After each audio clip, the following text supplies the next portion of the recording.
मुद्दा युवाओं और छात्र नौजवानों का है। आपने इनको बुलवा दिया क्या समझौता कर लिया आपने क्या? क्यों नहीं बोलने दिया हमें? आपको मैंने बोलने के लिए कहा, एक मिनट प्लीज। नहीं आपने समझौता। आप क्या सोचते हैं केवल यह मामला दिल्ली तक सिमटा हुआ है?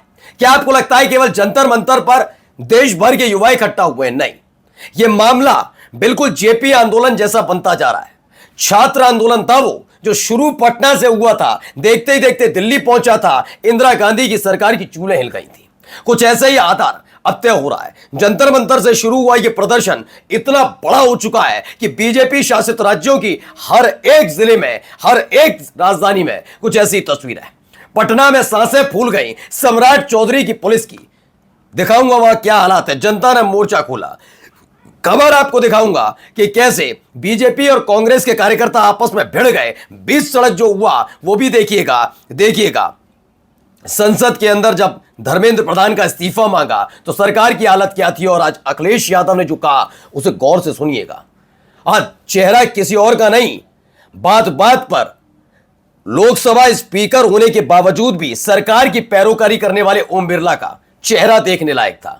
खिसिया रहे थे बुरी तरीके से, कहें तो कहें क्या, करें तो करें क्या, और निहंगों ने भी मोर्चा खोल दिया है, वो भी दिखाऊंगा। लेकिन सबसे महत्वपूर्ण जरूर एक खबर देखिएगा।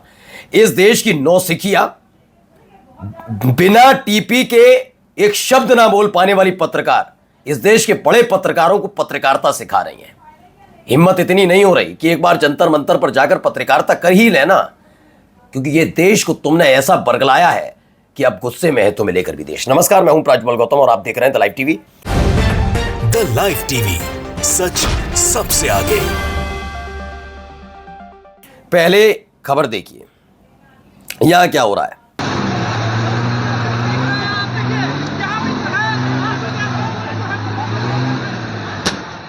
ये पटना के अंदर धर्मेंद्र प्रधान का इस्तीफा मांग रहे हजारों छात्रों पर लाठीचार्ज कर दिया। कहीं मत मांगो, सब जगह पुलिस की मौजूदगी है। सम्राट चौधरी की पुलिस है। इन्हें ट्रेनिंग मिली दिल्ली की तस्वीरें देखकर, और वैसी हरकत पर ये उतर आए। देखते चलिएगा। आंसू गैस के गोले छोड़े जा रहे हैं, वाटर कैनन का इस्तेमाल हो रहा है, लाठीचार्ज किया जा रहा है। यह पटना से निकली हुई तस्वीर है।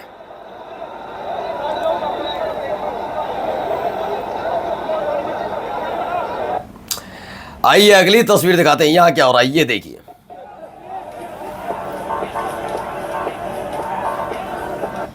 तो एक दूसरे से भिड़ गए बीजेपी और कांग्रेस के कार्यकर्ता हैं, जमकर लाठियां चली हैं। ये देखिए, जमकर लाठियां चली हैं। पटना में बीजेपी और कांग्रेस के कार्यकर्ता भिड़ गए, खूब मारपीट हुई है, कई गाड़ियों के शीशे टूट गए। दरअसल कल पीएम ऑफिस के बाहर धरने के विरोध में आज बीजेपी वाले प्रोटेस्ट करते हुए कांग्रेस दफ्तर के बाहर पहुंचे थे। उसके बाद ये तस्वीर निकलकर सामने आई। आइए एक और खबर दिखाते हैं, जरा सुनिए। नीट एग्जामिनेशन के बारे में और रूल्स 267 के तहत यहाँ पर बहस करना चाहते हैं। उसके लिए अगर फेयर डिस्कशन होना है तो शिक्षा मंत्री पहले राजीनामा देना चाहिए। धन्यवाद। जब वो राजीनामा नहीं देंगे, निष्पक्षपात चर्चा यहाँ नहीं होगी। इसीलिए अगर निष्पक्षपात चर्चा होना तो मैं रिक्वेस्ट करता हूं गवर्नमेंट को वो रिजिग्नेशन दिलाए। तो नीट और स्टूडेंट के मुद्दे पर निष्पक्ष चर्चा तभी हो पाएगी जब धर्मेंद्र प्रधान का इस्तीफा होगा। हमारी सरकार से मांगे धर्मेंद्र प्रधान का इस्तीफा हो, चर्चा शुरू हो, बिल्कुल इसके लिए जरूरी है। अब देखिए क्या हंसी, चेहरा देखिएगा, लटका हुआ है इस आदमी का चेहरा। अध्यक्ष महोदय, ये मुद्दा कांग्रेस, समाजवादी पार्टी, बीजेपी का नहीं है। ये मुद्दा युवाओं और छात्र नौजवानों का है। तो आपने इनको बुलवा दिया क्या समझौता कर लिया आपने क्या? आपने क्यों नहीं बोलने दिया हमें? आपको मैंने बोलने के लिए कहा, एक मिनट प्लीज। नहीं आपने समझौता क्यों कर लिया फिर? हम लोग का बात भी अखिलेश जी नहीं, छात्र नौजवान क्या केवल? अखिलेश जी एक मिनट। नहीं अध्यक्ष महोदय, ये पक्ष ठीक नहीं है अध्यक्ष महोदय। ये युवा छात्र नौजवान हम सब के हैं, हम सब लड़ रहे हैं उनके लिए, हम सब लड़ रहे हैं उनके लिए। और जब छात्रों की नहीं सुनी जाएगी तो सड़कों पे आएंगे। और जो सरकार ने व्यवहार किया है, इस्तीफा तो क्या है, इस्तीफा तो जब चाहेंगे तब मंत्री ले लेंगे, सदन के बाद ले लेंगे। लेकिन सवाल ये जो छात्रों के साथ व्यवहार हुआ है, उनके हाथ तोड़े, सर तोड़ा, उनके कपड़े फाड़े, क्या बेटियों के कपड़े फाड़ेंगे आप? हम और अध्यक्ष महोदय, हम मजबूरी में गए हैं प्रधानमंत्री के आवास पर। अगर आप सुन लेते हैं यहाँ पर तो हम नहीं जाते। क्या प्रधानमंत्री स्टेटमेंट नहीं दे सकते हैं? युवाओं के लिए आप बाहर बोल सकते हैं, सदन में क्यों नहीं बोल सकते हैं आप? यही है, और चेहरा देखने लायक था ओम बिरला का, क्या कहें। अब जरा यहाँ देखिए कितना गुस्सा है। निहंग भी पहुंचे हैं, हाथों में तलवारें हैं। तलवारें ऐसा नहीं है कि हथियार के तौर पर है, ये इनका पारंपरिक रहता है। अब कितने गुस्से में है ये भी जरा सुनिए। अगर आप लाठीचार्ज कर रहे हो हैं, आज को किसी के पास अभी लाठी नहीं है हमारे में, हमने लाठी नहीं चलाई ना, इन्होंने चलाई। अगर ये जो लाठी चला रहे हैं, अगर हम लाठी चलाने पे आ जाए ना, महाराजा ने सानू सलोतर बख्शिया और एदा सलोतर बख्शांगे ना, एदा सलोतर फेरांगे, इन्हां दी बुंड लाल हो जानी मार इन्हां दे।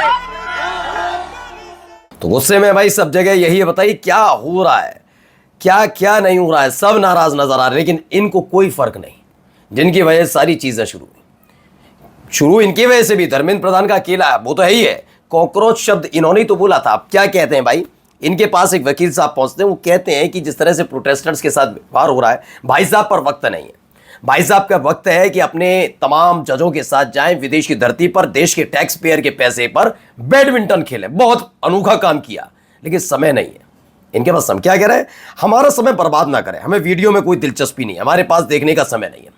बाकी काम तो है, इतना काम निपटा तो रहे। CGI, chief justice of India है हमारे देश के, ऐसी न्यायपालिका, ऐसे लोग हैं तो क्या ही उम्मीद की जाए। सही बात है। अब ये देखिए यहाँ क्या हुआ, एक भाजपाई जो नशे में टुन्न था पहुंच जाता है गलती से, और फिर जो हुआ देखिए। सड़क पर लिखा गया था। अब हमारे नौजवान साथी अपने हक की लड़ाई लड़ रहे थे। कल मैं और डॉक्टर मोनिका, हमारी पूरी टीम जंगल मंत्र पर थी।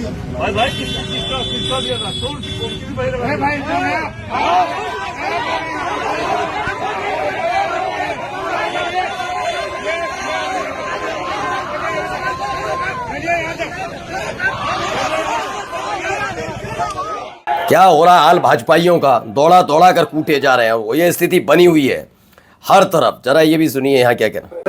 सुबह मिले थे। हाँ, इनको बच्चों को छुड़ा दीजिए, जल्दी छुड़ा दीजिए बस सर। वो एक बार हाँ, ये तो केस हो रहा है सर। वो पार्लियामेंट वाले 6 बच्चे यहाँ से ले जा रहे हैं पार्लियामेंट। उनको क्यों लेके जा रहे हैं? उनको छोड़वाइए, उन पर तो कोई मामला नहीं है। वो तो सुबह ही पकड़े गए। बस सर एक बार वेरीफाई कर लें सर, और फिर छोड़ देंगे सर। बस एक बार वेरीफाई कर, मतलब ये हमारी जिम्मेदारी है उसको। यहाँ इनके माँ बाप यहाँ सारे आए हैं बेचारे, छुड़वा दो जल्दी, सर जल्दी करवा देंगे सर। आप बैठे रहेंगे तो हम कुछ कर नहीं पाएंगे। बताइए, आप बैठे रहेंगे तो कुछ कर नहीं पाएंगे। कर ही क्या रहे थे वैसे भी। अब जरा एक खबर दिखाना मुझे आज के लिए बहुत जरूरी है। बस बीच में और खबरें आपको दिखाऊंगा, लेकिन इनको पढ़िए। रवीश कुमार ने एक बात लिखी और इसको पढ़िएगा। और मूल बात क्या है? मूल बात यह है कि गोदी मीडिया लोकतंत्र का हत्यारा है। अब अगर मगर के सारे से नहीं बच सकते, कुछ अच्छे लोग हमेशा हैं और रहेंगे, उन्हें निशाना मत बनाइए। हिंसा हुड़दंग नहीं होनी चाहिए, तब भी गोदी मीडिया की सच्चाई नहीं बदली जाएगी। जनता को हर दिन जागना होगा। आज इस मीडिया पर आप गर्व नहीं कर सकते, इसके न्यूज रूम के लोग भी शर्म से सहमे रहते हैं। अभी भी जरूरत है कि देश की हर पंचायत में पोस्टर लगना चाहिए, गोदी मीडिया लोकतंत्र का हत्यारा है। हर पार्टी के दफ्तर के बाहर ये पोस्टर लगा होना चाहिए। एयरपोर्ट पर स्पेस खरीद कर ये नारा लगा जाना चाहिए। ये तमाम बातें इन्होंने लिखी। तो रवीश कुमार जैसे पत्रकार को सिखाने के लिए दीदी आई हैं। क्या नाम है? चित्रा त्रिपाठी। ओहो, पब्लिक के बीच में जाकर भी ये टीपी पढ़े बिना तो कुछ बोल नहीं पाती। और ये चित्रा त्रिपाठी, रवीश कुमार, बस मैं कुछ नहीं कह रहा, क्या काम पढ़ देता हूं। फिर ये व्यक्ति ओहो पत्रकारों के खिलाफ भीड़ को लिंचिंग के लिए भड़का रहा है। कौन से पत्रकार? तुम पत्रकार सच्ची मान जाए। छोड़िए रवीश कुमार को, हमसे किसी दिन बात हो तो बात कर लीजिएगा। 4 सवाल पूछ लिए जाएंगे ना, एक बार हम ही आप डिबेट कर लेते हैं। आंकड़े तक तो याद नहीं होते, बीच कार्यक्रम में भूल गई। अशोक साहब जो इतिहासकार हैं, उन्होंने बताया था कि व्हाट्सएप यूनिवर्सिटी से पढ़ना बंद कर दो। नेहरू को बदनाम कर रही थी आप, शर्म आपको आ नहीं रही थी। आप कहती है ये व्यक्ति ने, ये पत्रकार तुम जैसे लोगों के खिलाफ भीड़ को भड़काया। कहिए, कोई दिक्कत नहीं। एक पॉलिटिकल पार्टी की राजनीतिक यात्रा में हिस्सा लेकर अपनी पत्रकारिता बेच देने वाला शख्स पत्रकारिता सिखाने में लगा हुआ है। और तुम क्या करती हो? मैं इनका काम बताता हूं। पहले तो पत्रकारिता पे नहीं आती, क्लियर है। चित्रा त्रिपाठी इस दौर की, मैं आज क्लियर बता रहा हूं। श्वेता सिंह को मैं सुन लेंगे, आप जो पत्रकार हैं उनका नाम बता सकता हूं। श्वेता सिंह वाकई पत्रकार है, आप उनको एंकर के तौर पर भी आप उनसे बात करिएगा, कभी लगेगा। मैं अंजनाओं कश्यप के लिए भी कहूंगा, मैं ये नहीं कह रहा कि अंजनाओं कश्यप नहीं है। अंजनाओं कश्यप में भी मतलब मुद्दे के साथ साथ मतलब थोड़ा राजनीतिक ज्ञान भी है उनमें। बाकी अगर आप रूबिका लियाकत और चित्रा त्रिपाठी को उठाएंगे तो उनको कोई राजनीतिक ज्ञान नहीं। ये बिना टीपी के कुछ नहीं कर सकती। वो टीपी कर रही थी और ये भी ऐसे ही है। अब आपस में कुछ और नहीं कह रहा, बस एक जरा आप चित्रा जी एक काम करिएगा, जिनके लिए आप दिन रात पत्रकारिता करती हैं, जिसे आप पत्रकारिता कहती हैं, वो पत्रकारिता नहीं है। एक काम करिएगा, बस आप अपने ही चाहने वालों से बस एक बार पूछिएगा कि एक तरफ आप और एक तरफ रवीश कुमार, क्या आप दोनों की तुलना हो सकती है पत्रकारिता के क्षेत्र में? आपके मुंह पर हंस देंगे। तो कम से कम पत्रकारिता की बात आप अपने मुंह से मत करिए, ठीक है ना। आइए अगला दिखाते हैं जरा यहां क्या हो रहा है।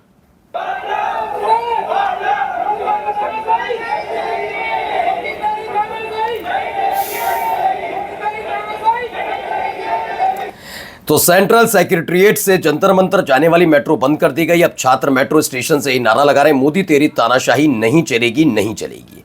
नारेबाजी हो रही है। और भी आपको दिखाते हैं खबरें, ये देखिए आगे यहां क्या हो रहा है। जुनैद भाई खाना लेकर आ रहे हैं।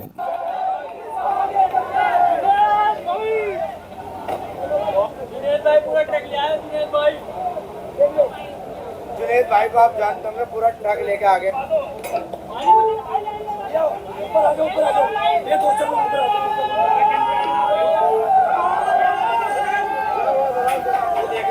पब्लिक बहुत ही ज्यादा बहुत सपोर्ट कर रही है, प्यार दिखा।